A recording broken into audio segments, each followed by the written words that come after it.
When your partner is working from knee on belly, they obviously have two legs. The first focus for us is going to be on managing the knee that's on the belly.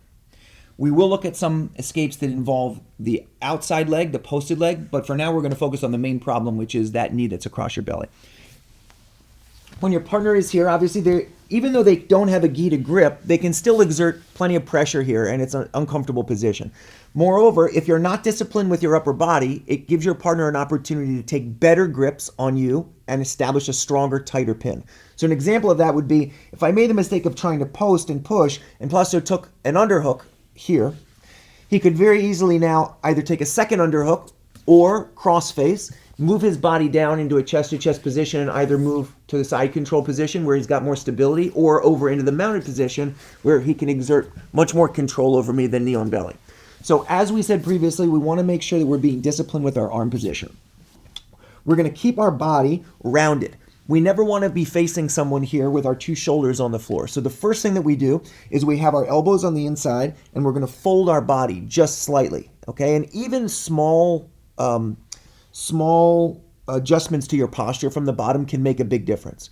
There's a huge difference between my relaxing and putting both shoulders on the floor and turning slightly in where my chin is in a little bit and the shoulders up off of the mat.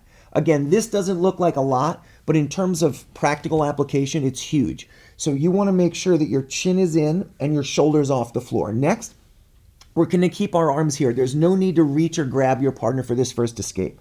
What is critical is that your inside knee, it's going to be your right thigh, is resting against your partner's hip. Okay, we need to begin with some sort of control.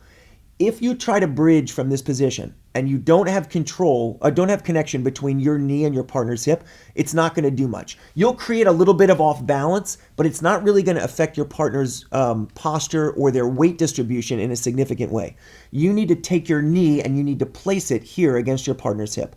Now, when you place your left foot on the floor and you hit your bridge from here, now you can really move your partner forward, okay? And that's what we're looking to do. Once we shift our partner's weight forward so that more of their weight goes on their hands, this is the time for you to look to spin up into the single leg.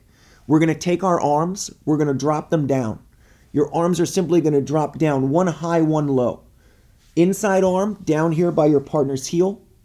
Outside arm above your partner's knee. We're going to switch our legs. So you've just bumped with your inside leg. You're going to cross your legs over. That's going to allow you to spin and turn. Make sure your spin is very close to your partner's body. Okay, we want to be hugging the leg relatively close to us. That turn is going to take us to a belly down position. From here, we're going to place our two knees on the floor. And now you're in a position where you have a very strong grip. You have your left hand in front of your partner's knee, which is going to make it difficult for them to pull away. And you have your rear hand down by your partner's ankle all the way at the end of the leg. So that even as Placido goes to kind of just run away and pull his leg away from this position, we can stay connected with our shoulder behind the hamstring and the second hand, the top hand in front of the knee. From here, one of the best things that you can do is to shelf the leg. When you're controlling your partner's leg with your two arms, it's good, but it's even better to trap their foot in the geometry of your hips. So to do that, we're going to take our right hand, we're going to lift our partner's foot up off of the mat. We're going to step our outside leg up, and we're going to create a clamping action between our thigh and our ribs. And that's going to hold our partner's foot in place here. Once you get to this position, there are a number of different things you can do. Let's just take a look at a situation where our partner elects to stand up. As Placido goes to stand up here, he places his other foot on the floor. We're able to keep this shelf position. You can always reach, catch the ankle, and return your partner down to the floor. If they succeed in standing all the way up here, that's fine. You're able to rise with them, have good control over your partner's leg. The leg, when they stand, is not down here, but it's already up in a high leg position. And this is a huge advantage to you in terms of being able to off-balance your partner and knock them down. Okay, so let's look at it from a different angle. Your partner's here with the knee on the belly. You're disciplined with your arms, okay? If you feel that there's a need to kind of make contact with your partner's upper body, it's always happening up here at the armpit, okay? We're never flaring our elbows. Generally, you can have your body just tilted in slightly with your chin in. You're going to take your inside knee. You're going to bump to bring your partner's weight forward. Now, they're not going to stay here. So you're going to need to make a transition immediately. Arm above the knee, hand down by the ankle, right at the heel. You're going to switch your legs. Then you're going to place your forehead on the floor to keep your connection with your shoulder to your partner's hamstring. Then we're going to shelf. We're going to lift and use our posted right leg to capture our partner's foot.